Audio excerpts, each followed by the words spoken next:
आपके दर्शक समझते होंगे, आपके दर्शक बिल्कुल समझते हैं कि भारतीय जनता पार्टी के प्रवक्ता क्या कर रहे हैं। तो मैं महेंद्र हार्डिया की बात कर रही थी। इंदौर 5 के जो विधायक हैं उनके खिलाफ भारतीय जनता पार्टी के अपने कार्यकर्ता अपने अंगूठे को खून में लगा के, अंगूठा लगा के आपके पार्टी के शीर्ष नेतृत्व को चिट्ठियां लिख रहे हैं। 50% कमीशन की सरकार है यहाँ आपकी।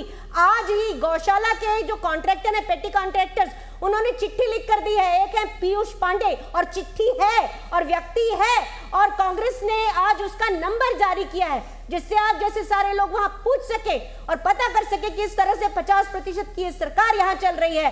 तो ये कमीशन खोरी, इस तरह से नेताओं का अहंकार और प्रवक्ताओं की ये भाषा लोकतंत्र को कभी पसंद नहीं आई है। जिसने भी अहंकार किया है उसको लोकतंत्र का सबक मिला है, और यहां मध्य प्रदेश से भारतीय जनता पार्टी की करारी हार होने वाली है। उसका कारण भी यही है, इस कदर अहंकार, और बार बार ईडी, सीबीआई, आईटी का जो है सहारा लेते हैं आप लोग। मध्य प्रदेश में आप ये करने वाले हैं और कर रहे हैं, छत्तीसगढ़ में आप करेंगे तो उसका कोई असर नहीं हो रहा है। जनता जनार्दन सबका हिसाब करेगी और 2023 का चुनाव ये आपके सामने लाकर रखेगा, जिससे आपकी इस भाषा से आप खुद आजिज आ सके। ठीक है, प्रेम शुक्ला जी आपका एक छोटा सा जवाब, फिर मैं आगे चलूंगा। वैसे मैं आपको एक फैक्ट मेंशन कर देता हूं, मेरे प्रोड्यूसर ने बोला प्रियंका जी पे 40 एफआईआर हो चुकी है 50% कमीशन की सरकार का आरोप लगाने पर। अनुमा जी इसका भी जवाब लूंगा, लेकिन प्रेम शुक्ला जी को कहने दीजिए अपनी बात।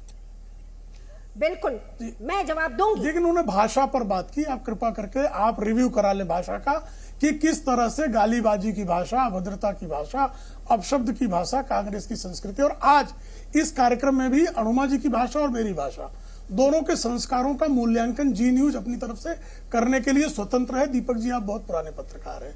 मुद्दे की बात है कि आप घमंडिया किसको कहेंगे? जो मतदाताओं को राक्षस कहे उसको घमंडिया कहेंगे, या जो जनार्दन कहे उसको घमंडिया कहेंगे? हम जनता को जनार्दन कहते हैं, हमारी भाषा गलत है, ये राक्षस कहते हैं, इनकी भाषा सही है। मैं नीरजा चौधरी जी को कोट कर रहा हूं कि सिर्फ जो है सत्ता को पाने के लिए 5000 सिखों का नरसंहार और अरुण नेहरू का दावा, और सामने है फैक्ट्स। एक गोली नहीं चली थी, सिखों का नरसंहार हुआ, पुलिस ने एक गोली नहीं चलाई कि दंगाइयों को रोक दिया जाए। जगदीश टाइटलर, HKL भगत, कमलनाथ, ये सब कैसे पदों पर पहुंचे और इनके खिलाफ क्या क्या आरोप लगे और क्यों जांच नहीं हुई, कैसे बचाया गया, और जांच आयोग के अध्यक्षों को संसद में कैसे बैठाया गया, कैसे उनका एलिवेशन जुडिशरी से लेकर एग्जीक्यूटिव तक हुआ, ये सारे लोग भली भांति जानते हैं। तो अहंकार, खून, अपशब्द, ये कांग्रेस की धरोहर है, उसी को मुबारक है। ठीक है, मैं सीधे यहां से चलता हूं प्रवीण कुमार जी के पास। प्रवीण कुमार जी मध्य प्रदेश और राजस्थान में लड़ेंगे। अनुमा जी मैं आऊंगा, मैंने 2 मौके आपको दिए, 2 मौके उनको दिए। प्रवीण कुमार जी लड़ेंगे मध्य प्रदेश छत्तीसगढ़ में, क्या क्या कह रही है आपकी पार्टी आज? जी दीपक, क्योंकि केजरीवाल जी तो वहां पे बड़ी बड़ी रैलियां कर चुके हैं जहां तक मेरी जानकारी है, और शायद कल या परसों में वो जाने भी वाले हैं छत्तीसगढ़। बिल्कुल दीपक जी, जिस तरीके से आम आदमी पार्टी ने काम की राजनीति की शुरुआत करी, बिजली, पानी, शिक्षा, स्वास्थ्य जैसे बुनियादी मुद्दे जो है वो हमने सरकार में इंप्लीमेंट करे, सरकार में काम करके दिखाया। उसके बाद जो है जिस तरह दिल्ली में हमने 3 बार सरकार बनाई, पंजाब में आम आदमी पार्टी भगवंत मान की सरकार चुन के है, वहां पे शानदार काम जिस तरीके से आम आदमी पार्टी कर रही है, वही काम जो है बाकी स्टेट में, पूरे देश भर में होना चाहिए। इसी मिशन के साथ, इसी ओपिनियन के साथ जो है आम आदमी पार्टी पूरी तेजी से मध्य प्रदेश में भी चुनाव लड़ने वाली है, छत्तीसगढ़ में भी पूरी ताकत से चुनाव लड़ने वाली है। और अरविंद केजरीवाल जी का परसों जो है मध्य प्रदेश का भी दौरा है, छत्तीसगढ़ भी दौरा रहेगा। तो आम आदमी पार्टी पूरी ताकत से जो है मध्य प्रदेश, छत्तीसगढ़ में चुनाव लड़ रही है। प्रवीण कुमार जी इसका क्या होगा INDIA का, इंडिया का?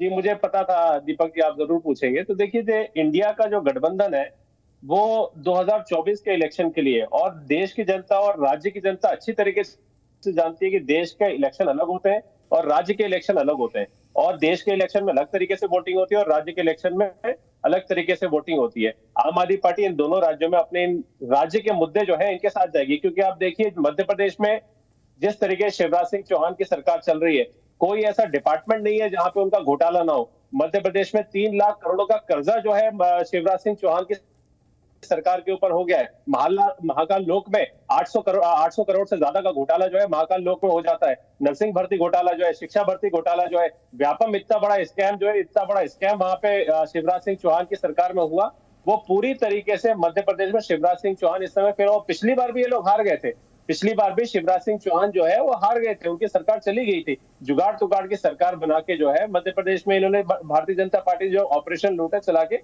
सरकार बनाई। आम आदमी पार्टी हमेशा से जो है इनके इस तरीके के रवैये के खिलाफ है। इस वजह से इंडिया का गठबंधन जो है वो बना, ताकि पूरे देश भर में जिस तरीके से ये लोग असंवैधानिक काम कर रहे हैं, अलोकतांत्रिक काम कर रहे हैं, उसको उजागर किया जाए। पर आप तो देखिए, कांग्रेस के वोट काट लेंगे, बीजेपी फिर जीत जाएगी। प्रवीण कुमार जी यही तो चाहते हैं कि INDIA टूट जाए। आप कह रहे गठबंधन तो 24 के लिए, 23 के लिए है ही नहीं।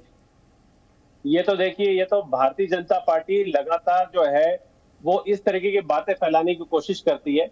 लगातार भारतीय जनता पार्टी लोगों के मुंह से ये उगलवाने की कोशिश करती है कि जी इंडिया के गठबंधन में फूट है, लेकिन इंडिया के गठबंधन में फूट नहीं है। वो 2024 का इलेक्शन है। आम आदमी पार्टी मध्य प्रदेश छत्तीसगढ़ छोड़ दीजिए ना सर, कांग्रेस के लिए क्या दिक्कत है? आपके सहयोगी है भाई वो। मैं वही दीपक जी बता रहा हूँ, दोनों इलेक्शन अलग तरीके से पार्ट है, अलग दोनों इलेक्शन अलग। देश का इलेक्शन अलग है, राज्य का इलेक्शन अलग है।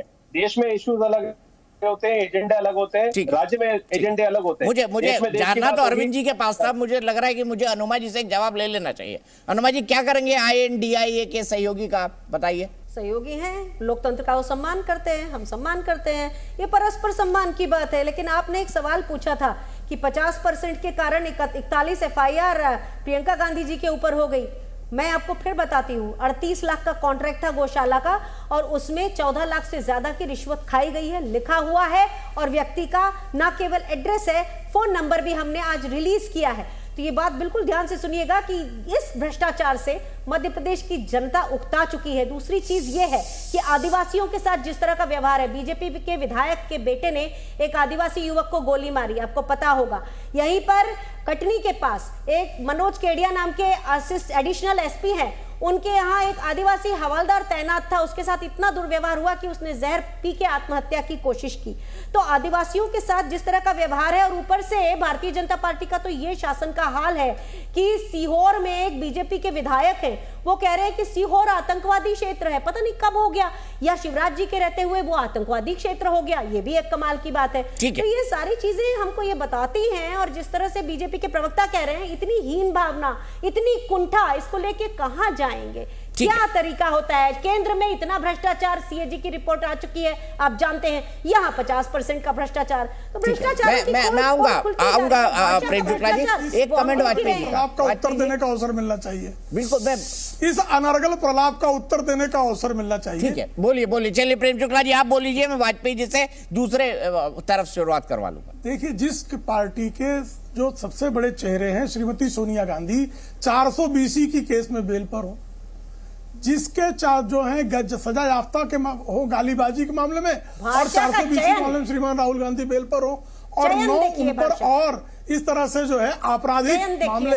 इसमें क्या गलत भाषा बताइए भाई साहब, भाषा का क्या गलत भाषा है? देखिए, इनको भाषा का पहले ट्यूशन पढ़ा दीजिए, इनको एक बार क्लास इनको करा दीजिए। आपकी औकात हो तो पत्रकार थे, आपसे करा दीजिए, आपकी औकात हो तो करा दीजिए। उम्मीद करते, आपकी औकात हो तो करा दीजिए। मैं कहाँ मना कर रहा हूँ? औकात ये देखिए, मैं कहा औकात बता रहा हूँ ना। आप तो धन्य मल्लिकार्जुन खड़गे, इसका मतलब भाषा औकात। अभी तो प्रधानमंत्री का औकात पूछ रहे थे, आप लोग तो प्रधानमंत्री की औकात पूछ रहे थे। आपकी औकात बहुत बड़ी हो गई है। अरे आपके दर्शक देख करा दीजिए ना FIR में, तो कह रहा हूँ उसके दर्शकों ने समझ लिया आपको, आप क्या करें? वाह, दर्शक देख रहे हैं कि गालीबाजी की सजा याफ्ता की जो प्रवक्ता है, उनको गालियों के अतिरिक्त और कोई भाषा नहीं आती। गालीबाजी वाली एक जो है प्रवक्ता देखिए और अपनी भाषा देखिए। फिर अट्टहास का एक ये रामायण कालीन अट्टहास की क्लासेस चलती है ऐसी महिला के साथ आप बात कर रहे हैं। ये क्लासेस चलती है कांग्रेस में, जनपद के पीछे कोई क्लासेस है क्या कोचिंग?